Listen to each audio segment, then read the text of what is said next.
आजको यो भिडियोमा चाहिँ मैले टाइम भ्यालु अफ मनी भन्ने च्याप्टर 2 सम्म रिलेटेड भएर त्यो क्वेशनहरु सल्भ गर्न गइरहेको छु ओल्ड क्वेशनबाट है त। Let's start our sum question. फर्स्टमा चाहिँ हाम्रो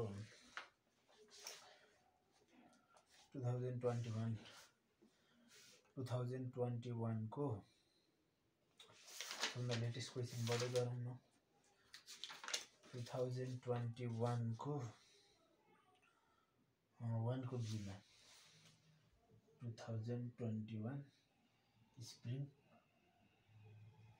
स्प्रिङ को 1 को बीमा भनेको छ है त। You deposited ₹50,000 the beginning of each for 7 years. How much money will be in your account at the end of 10th year when the rate of interest is 6% compounded quarterly? Big also cash flow diagram. 50,000 the beginning of each year for 7 years. हामीले चाहिँ 7 years सम्म 0 यहाँ छ हामी 1 2 3 4 5 6 7 years सम्म हामीले beginning मै 50,000 अब 50,000 नै बिगिनिङ बाट जम्मा गर्छौं अनि यसमा पनि 50,000 अनि एन्ड सो अन बिगिनिङ बाट जम्मा गर्दै जान्छौं 7 वर्षसम्म त्यो गर्छौं अनि हामीलाई चाहिँ बैंकले चाहिँ 6% भनेको 0.06 चाहिँ इन्ट्रेस्ट दिन्छ र इन्ट्रेस्टलाई चाहिँ क्वार्टरली चाहिँ कम्पाउन्ड गर्छ भने m = 4 भयो। I इफेक्टिभ भनेको चाहिँ 1 + r/m को पावर m - 1 हुने भयो। यसबाट 1 + 0.06/4 को पावर 4 - 1 यताबाट हाम्रो I इफेक्टिभ आउने भयो। क्याल्कुलेट गर्दाखेरि भनेको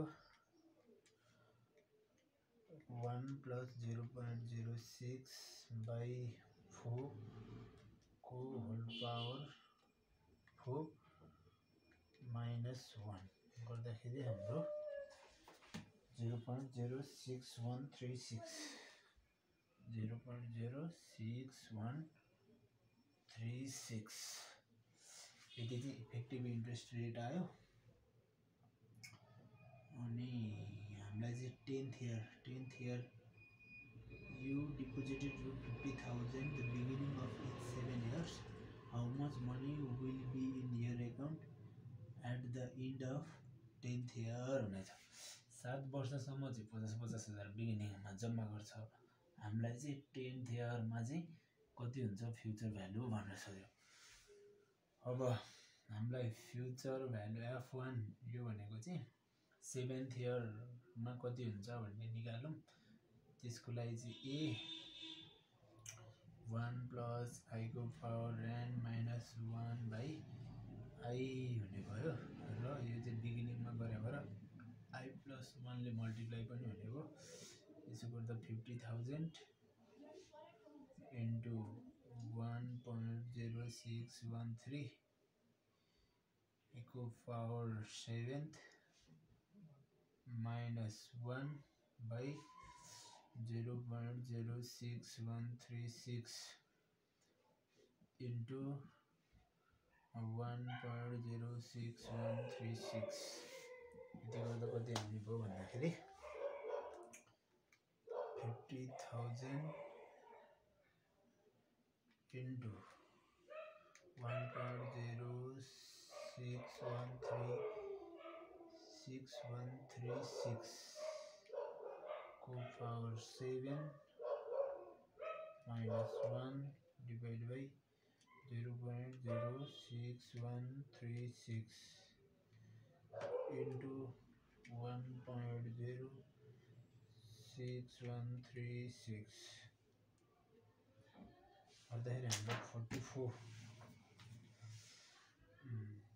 गर्दाखेरि हाम्रो 44 7295.6 6519 यति चाहिँ हाम्रो 7th इयरमा भयो। अब हामीले फाइनल फ्युचर भ्यालु चाहिँ निकाल्नु छ। त्यसको लागि चाहिँ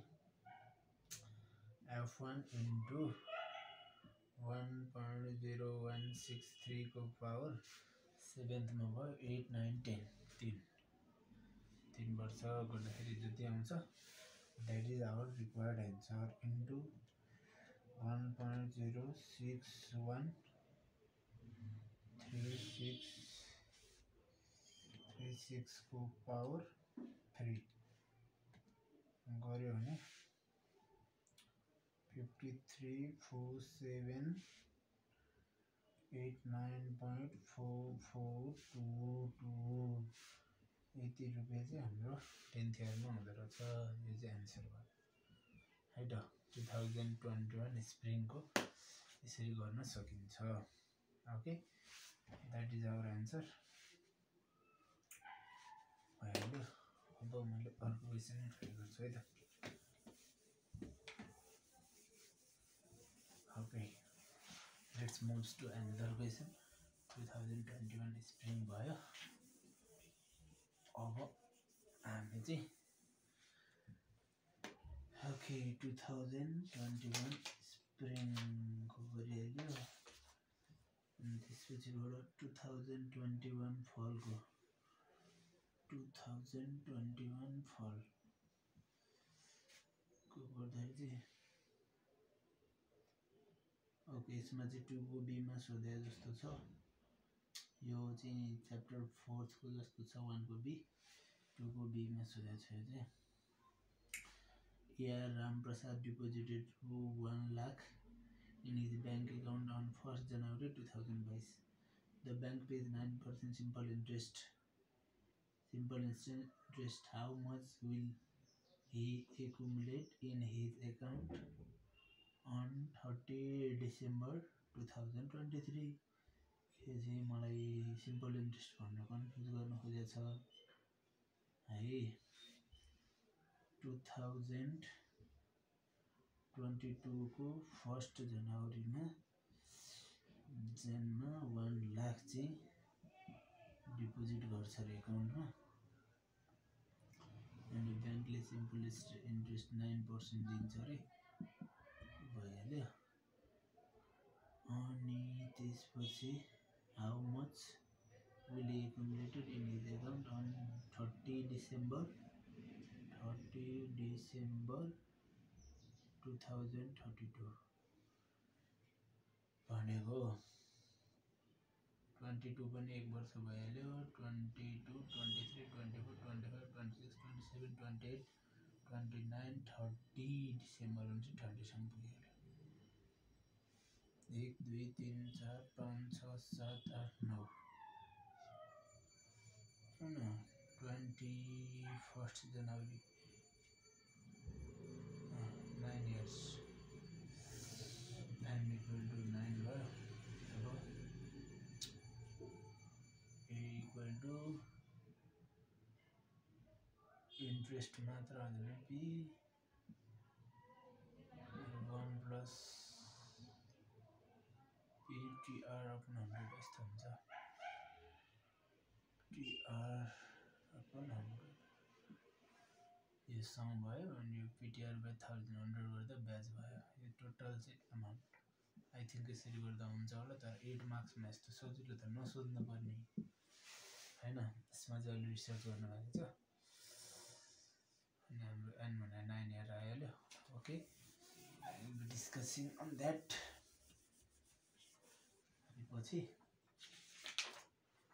त्यसपछि अनलाइनको मैले स्किप गरेँ। त्यसपछि 2020 को if you deposited 5000 per month for 2 years what will be the amount at the end of 5 years if bank interest rate is 5% in every 6 month?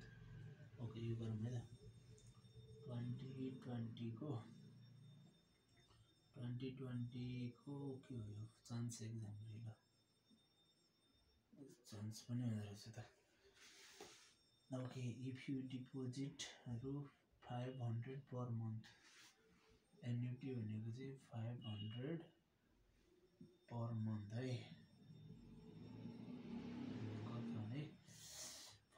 years 2 वर्षको लागि मन्थली गर्दा 2 × 12 गर्दा 24 वटा इन्स्टलमेन्ट भयो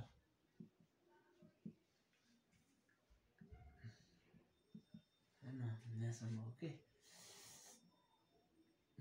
what will be the amount at the end of 5 years 5 years सम्मको पछि कति हुन्छ if bank interest rate is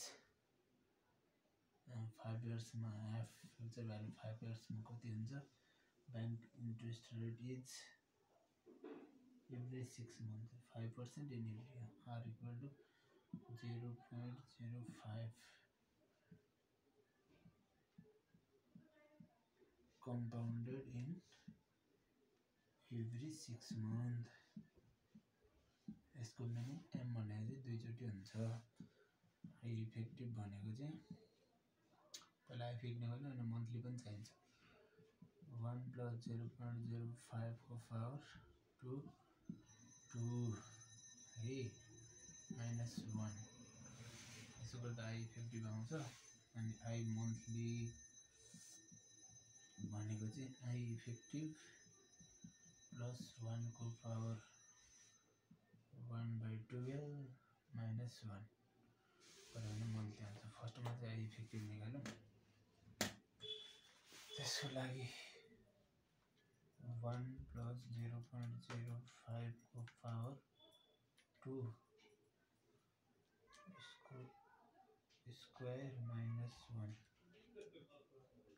गर्दाखेरि 0.050625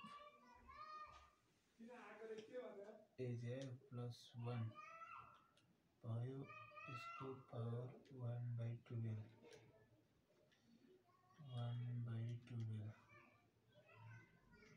गर्दा एउटा आन्सर आउँछ त्यसलाई -1 गर्दाखेरि राइट यस्तो त नहुनु पर्ने ओके भयो यो गर्दा चाहिँ 0.0041 त्यति आउँछ अब हामीलाई चाहिँ अब फ्युचर भ्यालु निकाल्नु पर्यो ए दिएको यसमा 1 + i को पावर n -1/i गरेर त्यहाँ ए भने चाहिँ 5000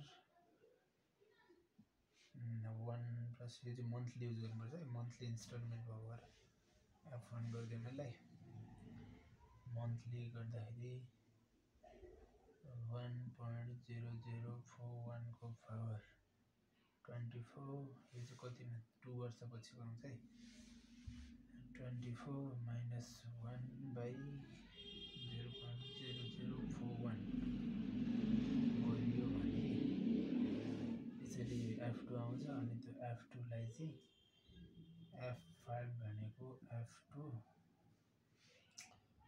इन्टु यो मन्थ यो चाहिँ वार्षिक लाउनु पर्यो 1.050625 को पावर 3 लगायो भने हाम्रो फाइनल एन्सर आउँछ है त मैले क्याल्कुलेटर चाहिँ यो अहिलेको जस्तै भएर